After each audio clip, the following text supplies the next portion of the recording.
What's up, Team Insanity? Thank you for social distancing with me. Toy Insanity. People's Champion. Oh, social distancing. Here on YouTube, presenting his Bigfoot and Yeti BFF collection. This is episode 7. Very exciting one here. These are definitely the oldest figures in my Bigfoot and Yeti collection, and probably some of the most interesting. These are by a company called Shadowbox. And they came out long ago. They're huge too. So check this out. Shadowbox Collectibles of Miami Springs, Florida, 1994 on Bigfoot. So I think they made the Bigfoot independently as a one-off. I'm sure they already had a series in mind. The Myths and Legends series. Fantastic Myths and Legends series. Okay, but then they dropped a few more by 96. These are pretty old figures. Loch Ness Monster. There's our Bigfoot. Unicorn. Dragon of St. George. Alien Lifeform. And Centaur. They also went on to make a full, Aliens series. But I'm sure this is what started it all.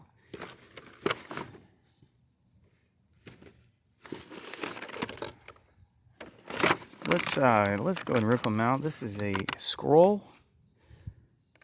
It's going to tell the legend of the Yeti. Somewhere it says perfect for framing. 4-color story scroll printed on quality parchment paper, 15 by 10. I may actually frame those. But I want to see what else is written on the box. And then they're also trying to promote the inside of the box as a display. A panoramic display. Hang on.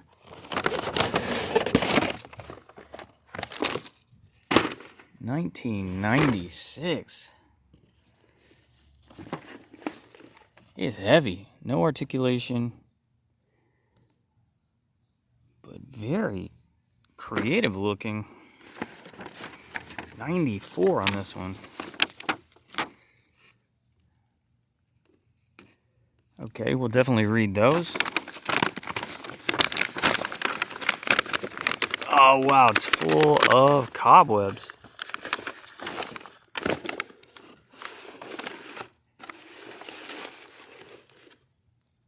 Let's see.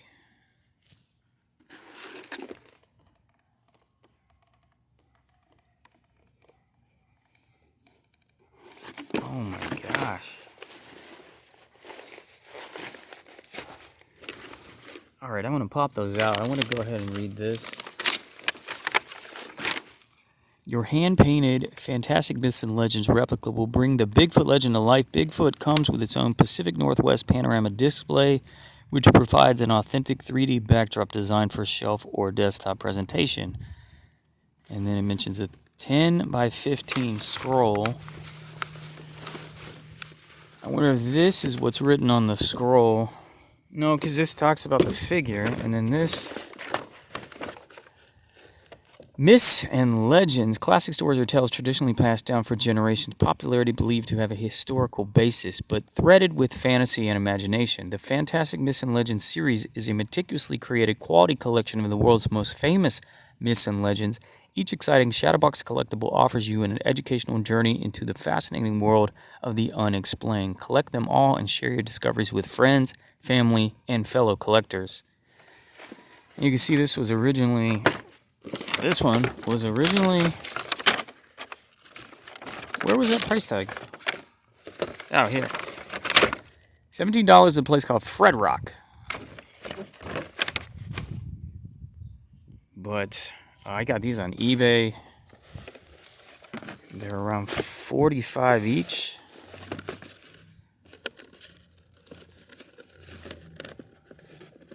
Let's see if I can undo this, because I think I want to pause and undo the scrolls. I think I do really want to frame them.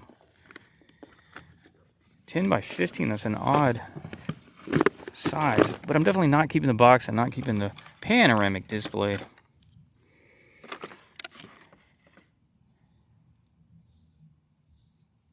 What is this? 9 inches? 1996 Shadowbox Yeti, made in China. They even wrote Yeti on it. Hand painted. That's a solid chunkster.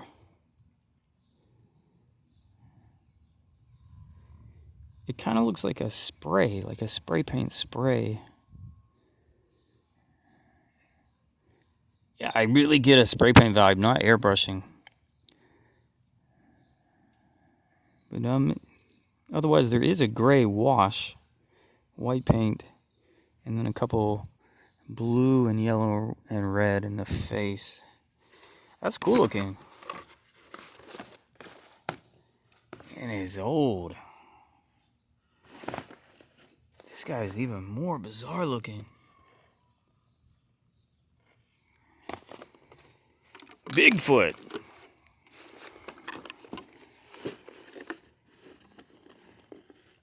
$211.94. Someone, I guess, who packaged it in China. It does say manufactured in China. Signed it and dated it. $211.94. And Toy Insanity is the first person to take it out the box. And what is that? Let's see, 95 to 2000. That's 5 years. And then 20, 25, 26, 27, 27 or 28 years.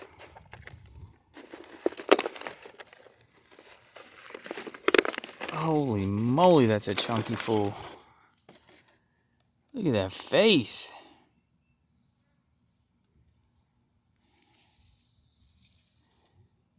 Shadowbox Bigfoot. Oh, it doesn't have the date. Well, we saw the date on the outside of the box and the inside of the box.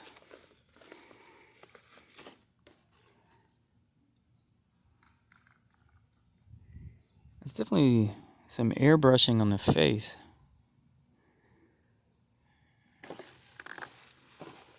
There's something uncanny about these.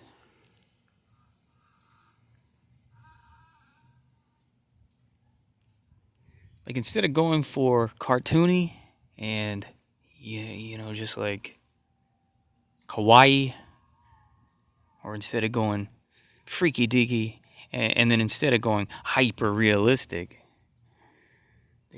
they settle in this uncanny place where it's almost like they tried to go realistic but couldn't get there. It's interesting look on these. Maybe that aspiration exceeded the talent of the sculptor. I still really like him. And this is... I think this is going to be different than the scroll, because these should be about the legend itself. Yeah, we're going to read those. The Shadowbox Bigfoot replica is an exciting reproduction of one of our most famous mythical land creatures. Your collection has been carefully designed from photographic evidence and authenticated eyewitness accounts. This hand-painted replica brings the Bigfoot legend to life. See the mythical creature in its true realm. Your replica comes with its own Pacific Northwest panoramic display. And then it talks about the scroll just like on the side. The Shadowbox Fantastic Myths and Legends series is designed to provide you with a complete experience in the world of the mysterious, a meticulously created quality collection of the most famous myths and legends in the world. You know what? These give me a vibe of like roadside attractions. You know, like a traveling freak show. The artistry and the very handmade vibe to the sculpts. And then kind of the over-the-top wordage on the copy.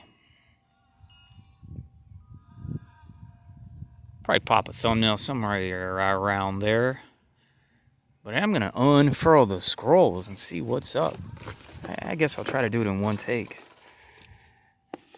But I'm telling you, I'm going to frame these for the permanent Toy Insanity Toy Vaulted collection. Who are we starting with? For over 2 centuries, there have been thousands of people who have claimed to have seen a giant hairy beast lurking in the forests of North America. All 50 states and all 10 Canadian provinces have reported sightings or found footprints of this mysterious animal. Over the decades, these claims have been the root of many legends. In the dense forests of the Pacific Northwest, where the animal is most commonly reported, the myth where the animal is most commonly reported. The myth has been immortalized and virtually brought to life as the legend of Bigfoot. The oldest written account of Bigfoot on record occurred in 986 AD by Leif Erikson and his fellow Norse adventurers.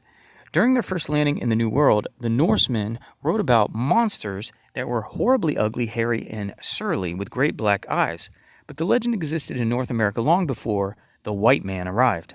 The Indian tribes of British Columbia had many names for this monster of the forest, such as Hairy Ghost or Injun Devil. The most common name for this myth was Sasquatch, or Hairy Giant of the Woods. Thought to have migrated to the Pacific Northwest across the Bering Strait land bridge, which once connected Alaska to Asia, this mythical creature has been described as brown, hairy, and human-like in appearance.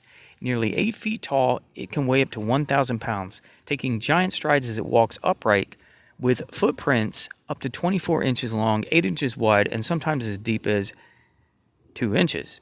It has a high-pitched whistling scream and is believed to give off a terrible odor.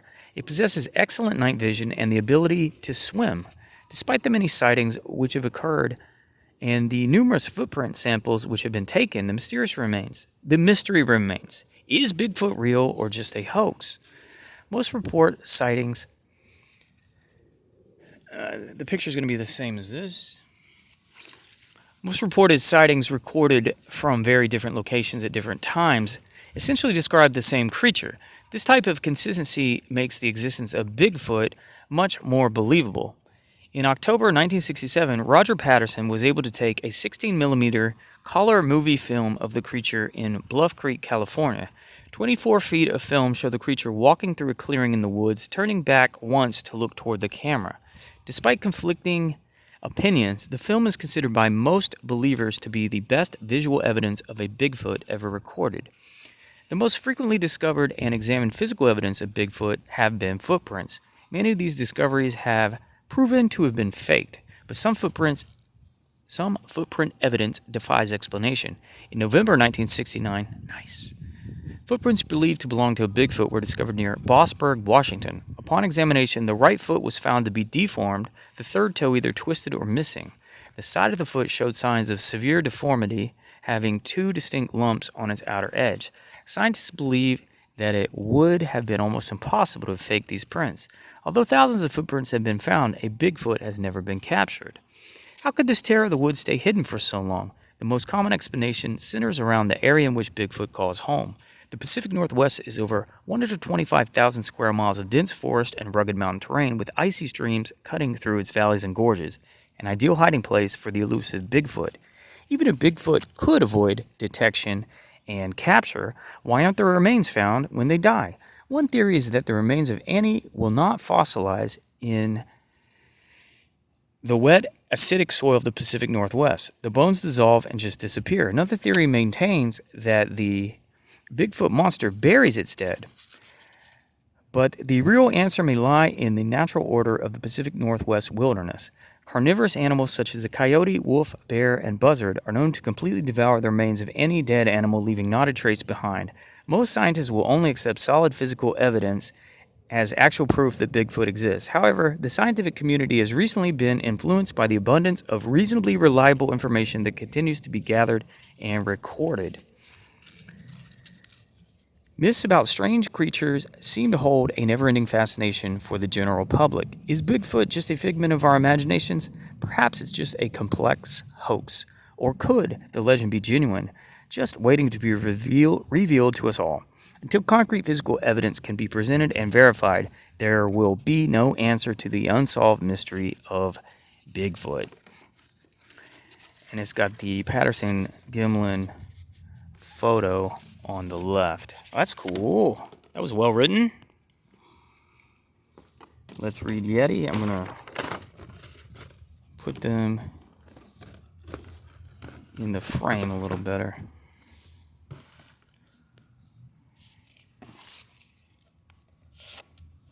All right. These are awesome figures and very well written scrolls. Stories of encounters with the mysterious hair-covered primate have come out of the Himalayas for over a century and have sparked the imaginations of millions of people all over the world. This mysterious creature has many names, but to the local Sherpa people in the Himalayan region of Asia, it's known as the Yeti or Yeti. Yeti, Yeti. Their Sherpa word Yeti means that thing or rock thing. The Yeti is generally described as an ape-like creature having long arms which extend down to its knees. Most reports describe the Yeti as being approximately 6 to 7 feet tall when standing upright. Based upon the Himalayan legend, there is thought to be at least two types of Yeti species, a larger species called the Dzute and a smaller species called the Merte. Believed to be covered with long reddish-brown or reddish-gray hair, the Yeti is sometimes reported as being grayish-white in color.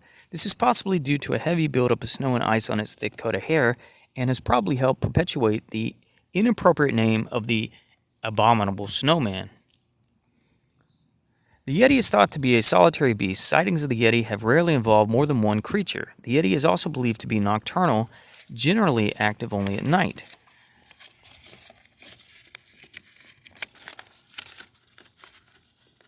This may explain why sightings of the creature have been so infrequent. Okay, if I can get this one to coil in like the first one. All right. Yeti encounters have usually involved mountaineers. The very first reports came from Major L.A. Waddell of the British Army, who found giant footprints at 1,700 feet in northeast Sikkim in 1889. Another British officer, Colonel C.K. Howard Bury, leader of the 1921 Everest reconnaissance expedition, found more footprints at 20,000 feet at Lakbala. Howard Bury telegraphed his discovery to Calcutta. A misspelling of the telegraphers resulted in the name of the creature described in the message being incorrectly translated as abominable snowman. Soon afterwards, in 1925, in a Tambazi, a Greek photographer reported the first actual sighting of a Yeti by a Westerner at 1,500 feet at Nepal's Zumi Glacier. He described it as a human-like, hair-covered figure walking upright and stooping occasionally to uproot or pull at some dwarf rhododendron bushes. Later in the 30s, additional footprints were found by other famous mountaineers.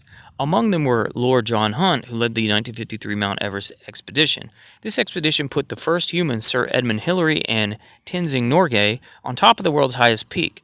Lord Hunt has found Yeti tracks twice, first in 1937 on the Zumu Glacier and again in 1978 on the Kuhumba Glacier. Unlike Sir Edmund, who today believes the Yeti is only Sherpa folklore, Lord Hunt accepted the reality of the creature. In 1979, he wrote, "The real question is not whether Yeti exists, it's how long they will continue to evade our attempt to locate them." But it was another British mountaineer, Eric Shipton, who produced the most famous Yeti evidence of all. Shipton, along with the physician Michael Ward, discovered footprints on the Minlung Glacier at 1,800 feet during a 1951 Mount Everest reconnaissance expedition. It was during this trek that Shipton took what is considered to be the most famous Yeti footprints photographed on record. To illustrate the size of the footprints, Shipton placed the head of an ice axe beside one of the prints as he photographed it. The print was estimated to be greater than 12 inches in length. The case for the Yeti received a big boost in 1961 when William C. Osmond Hill, a prominent primate anatomist, accepted its reality. Although the environment of the Yeti is most associated with snowfields on the higher slopes of the Himalayas, Osmond Hill believed that the majority of searches for the mysterious creature had been conducted in the wrong places. He proposed the habitat of the Yeti was not the snowfields at all, but was undoubtedly the dense rhododendron thickets of the lower parts of the valleys. Further expeditions in subsequent decades have failed to uncover additional evidence. In 1970, British mountaineer Don Williams reported seeing a Yeti at night as it bounded away on all fours, an unusual report, as generally the Yeti is reported to walk upright. More tracks were found in Nepal in 1972 by both American and British expeditions. This was followed by a track find in 1980 by a Polish expedition. In 1984, 2 Americans claimed to have found Yeti tracks on Mount Everest itself.